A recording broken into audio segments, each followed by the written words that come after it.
Selamat datang di YouTube channel ini, saya Dharma. Hari ini kita akan belajar bagaimana cara mengekspor model teachable machine ke local device sehingga kita bisa pakai di komputer. Nah, pertama, kemarin kan kita udah buat model sisir versus Rubik ya. Sekarang mungkin kita bikin yang lebih representatif dengan kondisi pandemi saat ini, yaitu masker dan tidak bermasker. Mungkin langsung saja cepat kita ambil datanya. Jika bermasker, oke, kita record.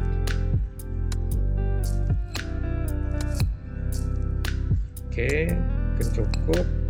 Kemudian tidak bermasker.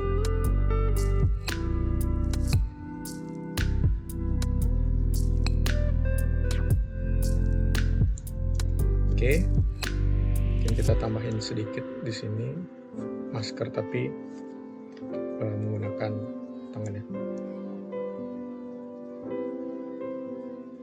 Oke, mungkin cukup, kita langsung train modelnya.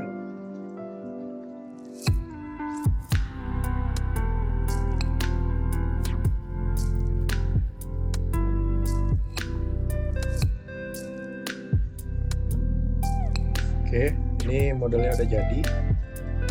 Si modelnya bisa mengklasifikasi kita pakai masker atau tidak bermasker dengan akurasi yang cukup lumayan ya. Tapi dia bisa ketipu deh kita kalau kayak gini pakai masker. Jadi mungkin kita bisa ambil sampel data yang lebih bagus ya.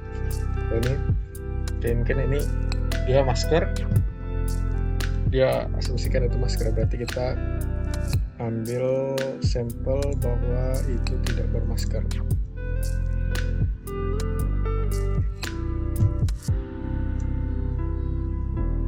Oke, kita train modelnya. Jadi begitu teman-teman. Kadang-kadang kalau kita punya model yang kurang optimal, mungkin kita bisa ambil beberapa data lagi sehingga modelnya bisa mengeneralisir suatu model klasifikasi.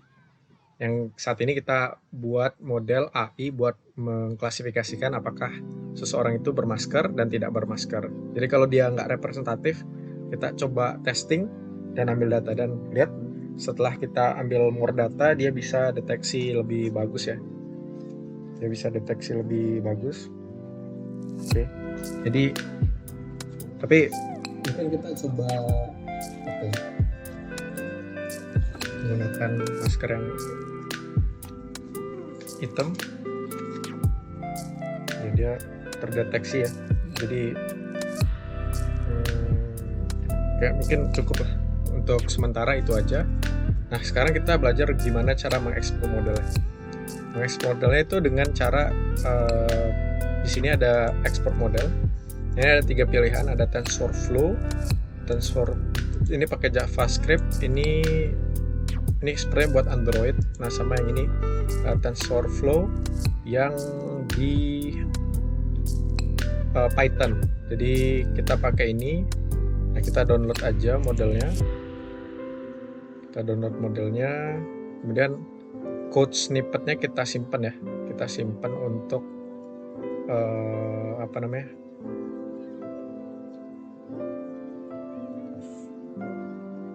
untuk menggunakan model tersebut.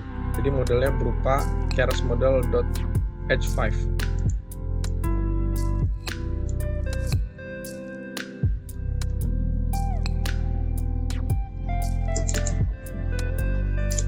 Oke, kita sudah namakan. Ketika kita buka Jupyter Notebook baru, kita namakan deteksi masker. Kemudian kita copy dari snippet Google tadi. Nah, ini hasil code snippet yang diberikan oleh Google. Dan kalau kita run, shift enter, dia error karena keras model belum nggak ada. Oke, berarti kita harus export dulu nih. Jadi converted keras ini perlu kita export dulu. extract here. Nah, dia akan menghasilkan dua data, yaitu keras model dan labels. Oke, kita run lagi. Error ya, karena invalid argument image path. Jadi dia butuh data image yang akan diklasifikasi. Oke, kita coba panggil data image-nya adalah di sini masker. Yang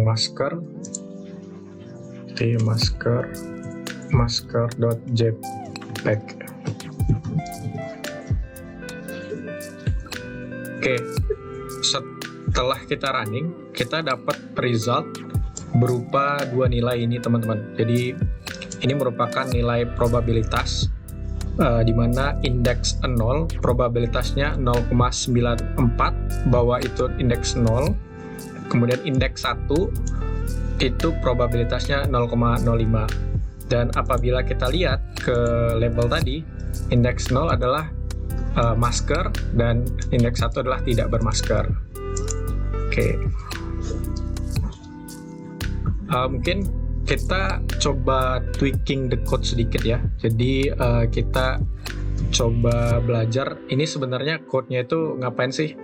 Nah, kalau kita lihat di sini kita meload model. Jadi kita memanggil model keras model parameternya. Kemudian kita buat suatu data dengan shape-nya 1, 224, 224, 3. Ini dia membuat data dengan dimensi n adalah jumlah, kemudian height tinggi, width, dan 3 ini adalah channel. Jadi kalau dia berwarna artinya dia ada 3 channel, kalau dia hitam putih aja berarti dia cuma ada 1 channel. Kemudian kita di sini image.open ini membuka image yang akan kita klasifikasi. Nah, karena ukurannya itu mesti 224 kali 224, jadi kita harus meresize image-nya menjadi 224 menggunakan function yang di bawah ini. Kemudian datanya kita jadikan numpy array dan kita normalize the image, karena data image itu kan kalau RGB itu 0 sampai 225, sedangkan data yang digunakan untuk machine learning itu hanya menerima min 1 sampai 1 gitu. Jadi untuk menormalisasinya digunakan nilai ini. Jadi ini untuk make sure nilainya dari min 1 sampai 1. Kemudian kita load image into array, kita masukkan datanya dan kita prediksi data ini dengan model.predict dan dihasilkanlah hasil ini. Dan kalau dilihat sekilas, jadi konsepnya adalah kita punya gambar 224 kali 224, kemudian kita punya model keras tadi, model yang dari teachable machine, di mana dia punya satu gambar, kemudian pixelnya 224 kali 224, kemudian dia ada 3 warna ya, red, green, blue. Nah, input yang digunakan yang bisa diproses sama keras model ini hanya yang 224 kali 224. Jadi kalau kita punya gambar dari kamera, atau gambar lain, nah itu kita harus resize ke 224 kali 224, kalau nggak itu dia akan error. Dan yang ketiga dia ada scaling. Jadi scaling ini dia untuk make sure nilainya dari min 1 sampai 1 dengan menggunakan yang tadi ya, yang apa namanya, menggunakan ini dibagi 127 dikurangin 1. Jadi ini akan make sure dia angkanya dari min 1 sampai 1. Kemudian kita klasifikasikan ini masker atau tidak bermasker dari probability yang dihasilkan ini. Oke, mungkin itu. Selanjutnya, let's say kita ingin kita akan men-tweak code-nya sedikit, tweaking the code. Mungkin kita copy dari sini, kita paste agar lebih rapi. Mungkin kita satunya. Nah, kalau kita run ini tadi kan dia hasilnya adalah ini ya, apa namanya, hasilnya adalah suatu list data. Nah, kita ingin langsung aja ini image-nya apa sih? Nah, caranya adalah di sini kita cari menggunakan mencari indeks maksimum.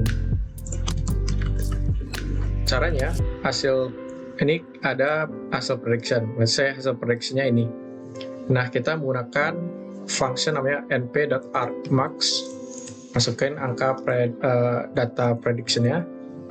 Nah, dia akan menghasilkan indeks, di mana indeksnya ini menghasilkan angka maksimum. Oke. Kemudian kita coba masukkan, tadi kan kita tahu image kelasnya itu terdiri dari, kalau dia 0 artinya dia bermasker, kalau dia 1 dia tidak bermasker. Nah, kemudian dari indeks ini kita langsung pasin aja ke image class ini. Jadi kita slicing. Nah, jadi kita dapat bahwa nilai data image tadi, kalau kita klasifikasi bahwa dia indeksnya indeks 0, yang mana indeks 0 itu adalah yang bermasker. Nah, apabila kita ingin lihat probability-nya juga, kita bisa menggunakan np.max, kita cari nilai max-nya, langsung hasilnya prediction. Jadi kalau kita run, hasilnya kita keluarkan prediksi maksimumnya. Nah, ini kita rapikan dengan format 2 desimal. Jadi, buka kurung kurawal 0.2.f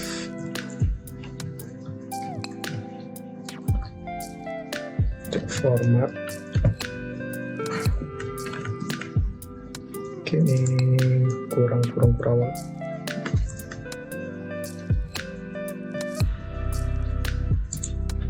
Oke. Jadi dia menghasilkan bermasker dan 0,95 dengan probability-nya. Nah, ini kita coba wrapping. Jadi kita coba wrapping jadi satu fungsi ya. Wrapping menjadi satu fungsi. Nah, untuk me-wrapping jadi satu fungsi ini tujuannya adalah let's say kita punya real time video. Nah, real time video itu kan sebenarnya terdiri dari beberapa individual frame ya. Nah, untuk mengklasifikasi itu kita akan mempaskan individual frame itu ke satu fungsi yang mana fungsi klasifikasi ini akan mengklasifikasikan dia bermasker atau enggak. Nah, oleh sebab itu caranya berarti kita buat def classify, misalnya kita namakan classify image. dimana image ini adalah image path. Jadi kita kasih suatu path, dia klasifikasikan image-nya. Nah, kemudian kita panggil functionnya ini tadi. Mungkin ini buat rapi kita kesampingin aja.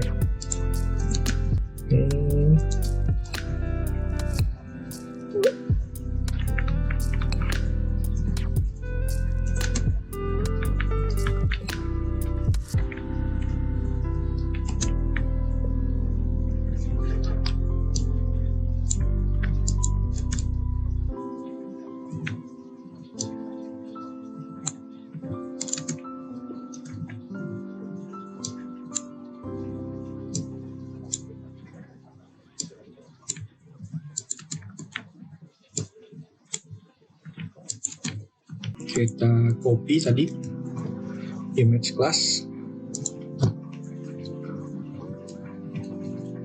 kemudian kita return hasilnya adalah yang ini tadi ya, bermasker sama probability-nya. Enter. Biasanya kita punya image path-nya adalah masker.jpg. Kemudian kita coba panggil fungsinya classify image path. Oke, dia langsung running dan menghasilkan resultnya bermasker dan probability-nya. Nah, mungkin di sini yang perlu kita tweak adalah modelnya ini sepertinya kita load-nya sekali aja. Jadi setiap memanggil modelnya kita tidak perlu kita panggil terus gitu. Jadi manggil aja sekali untuk mempercepat proses inference. Tuh, jadi cepat kan ya. Terjadi perbedaan yang cukup signifikan. Ya, loading modelnya cukup memakan waktu, jadi kita pisahkan aja. Oke, selanjutnya kita ingin coba nih dengan real time classification. Real time classification. Nah, untuk menggunakan real time classification ini, untuk membuat real time classification ini, kita mesti menggunakan model yang namanya OpenCV. Nah, OpenCV ini akan kita gunakan untuk mengambil gambar dari kamera. Caranya itu adalah import CV2. Kemudian let's say kita capture run dari CV2 adalah cv2.video capture cap.read. Dia menghasilkan apa ya? Menghasilkan capturean.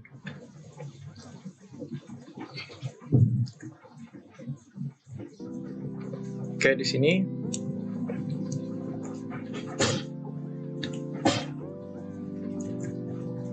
ini kita memperbolehkan CV2 mengambil gambar.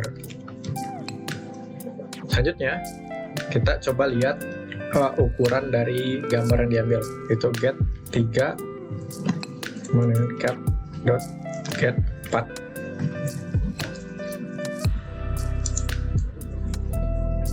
Kalau dilihat gambar yang diambil itu ukurannya 64 kali 48. Nah, karena ini ukurnya beda sama model Keras tadi, kita perlu precise nantinya.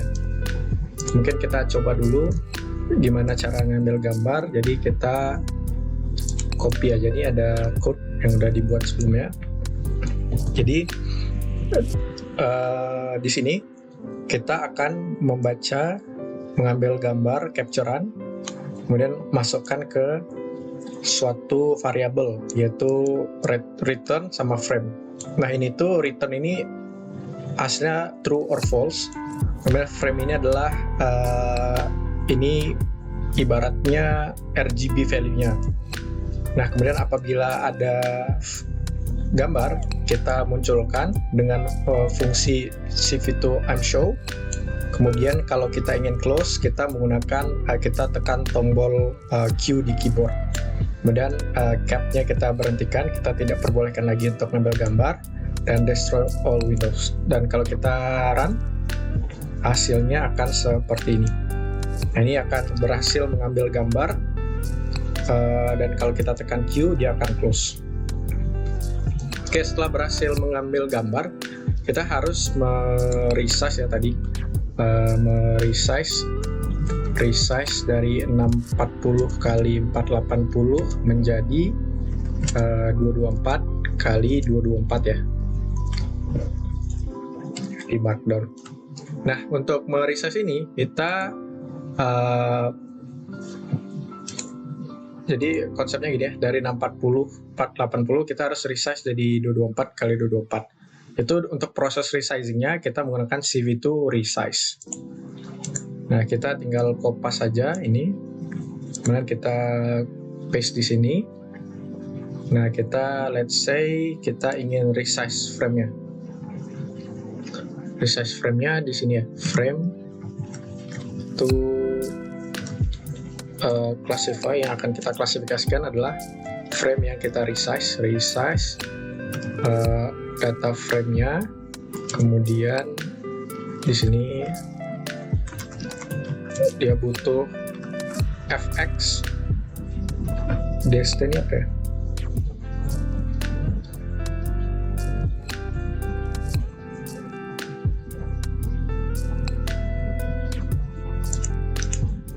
It has size, this size, kurang tahu, berarti non aja. Fx-nya nggak scaling ratio horizontal.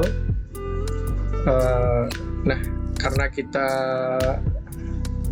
let's say kita sebutkan lebar gambar itu adalah w, di mana w itu adalah cap.get 3 640 tadi ya, 640 yang ini, kemudian height-nya sama dengan cap.get 4. Nah, fx ini adalah scaling ratio dari gambar 640 kita mau ke 224, scalingnya berapa? Berarti kita let's say kita sebut variabelnya aw, adjusted weight, yaitu w 224 dibagi w, kemudian adjusted height sama dengan 224 dibagi height.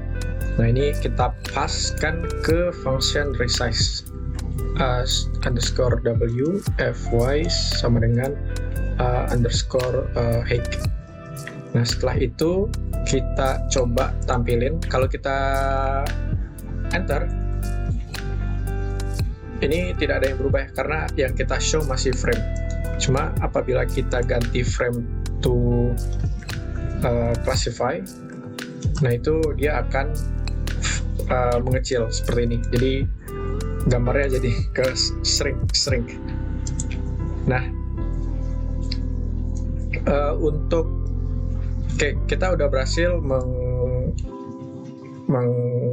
meresize-nya, sehingga kita akan coba menggabungkan semua yang udah kita buat tadi jadi satu function ya. Kita gabungkan, menggabungkan fungsi klasifikasi with AI yang tadi dengan OpenCV.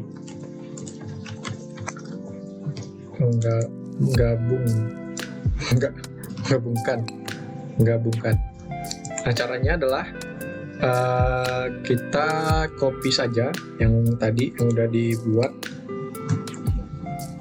yang ini copy. Biar nanti kalau error terus dia close, kita copy juga lah library-nya di sini. Kemudian kita copy juga yang ini, proses resize ini. Nah, kita pas di sini. Nah, Namun di sini ada beberapa yang harus kita adjust. Pertama, classify image ini, datanya ini adalah kita membuat data, kita menginisialisasi data dengan size seperti ini. Ini nggak kita rubah. Karena datanya adalah data, bukan data dari folder, berarti ini harus kita rubah ya. Karena kan dia akan mengambil data dari frame-nya OpenCV. Nah, berarti ini langsung aja kita pass image path. Oke. Kemudian proses resize mungkin bisa di sini atau bisa di sini ya. Di sini juga tidak masalah.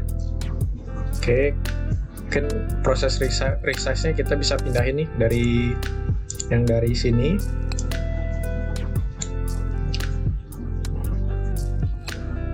Jadi karena kita udah resize-nya di luar, jadi ini kita bisa remove.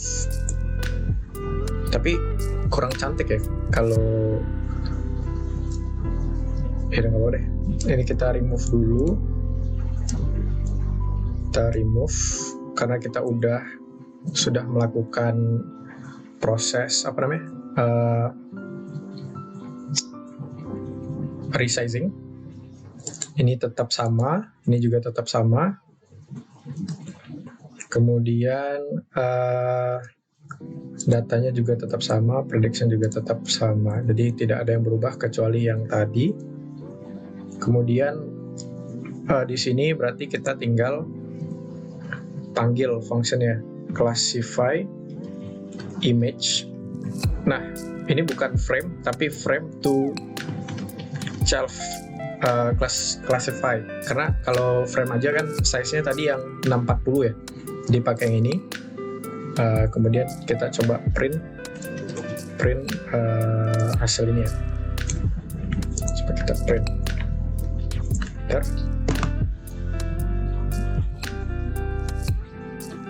Ya, ini berhasil. Kemudian kita coba pakai masker. Dia berhasil memprediksi. Ini kita stop dulu karena tadi kurang cantik bawah. Jadi kita bisa di sini kita bisa showing ya. Let's say di sini kita prediction sama dengan biar dia tidak moving lanjut ke bawah ngeprintnya, di print satu line itu pakai ini \r terus plus string, predictionnya kita jadiin string, kemudian n-nya sama dengan ini. Oke, mungkin kita bisa play lagi. Oke, dia jadi cuma satu ya. Kemudian kalau kita pakai masker, oke.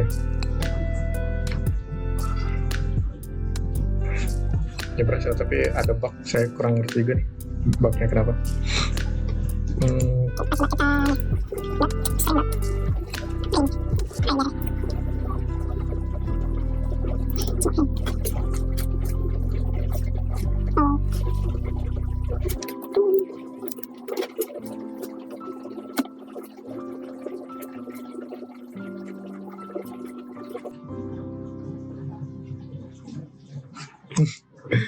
Membingungkan, biarin aja deh.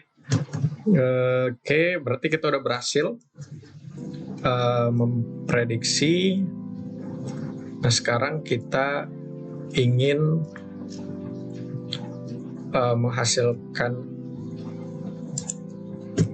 resep prediksinya bukan di itu ya, bukan di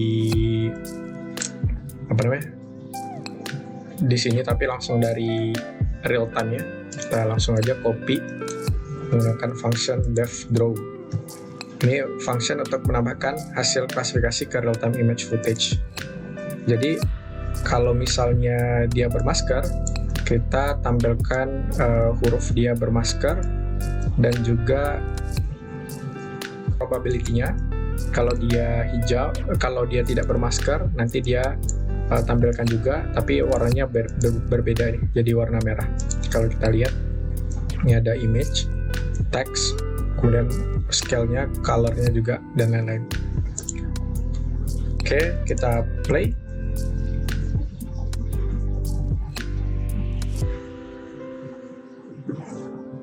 Oke, ini nggak showing. Nah, ini untuk prediction-nya yang kita tampilkan adalah frame aja, karena sebenarnya kan yang kita prediksikan yang di resize saja, tapi yang kita tampilkan bisa yang kita frame awal aja gitu biar lebih bagus.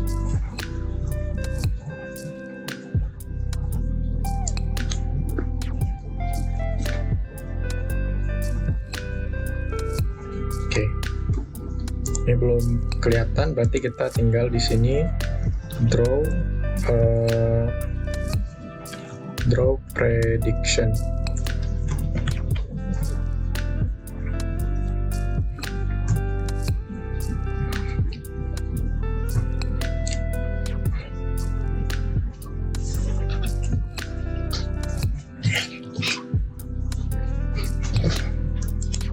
Dan moment of the truth. Oke, kita coba enter. Yes, berhasil. Jadi kita udah berhasil menampilkan gambar real time, dan ini adalah model klasifikasi AI-nya yang ada di pojok. Jadi dia tahu bahwa gambar ini ada orang yang tidak bermasker. Kemudian kalau kita coba pakai masker, dia bisa mendeteksi.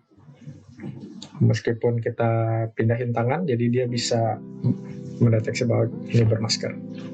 Oke, mungkin itu aja teman-teman yang bisa saya share untuk hari ini. Terima kasih banyak sudah menonton. Sampai jumpa di video selanjutnya, dan jangan lupa untuk subscribe. Selamat siang.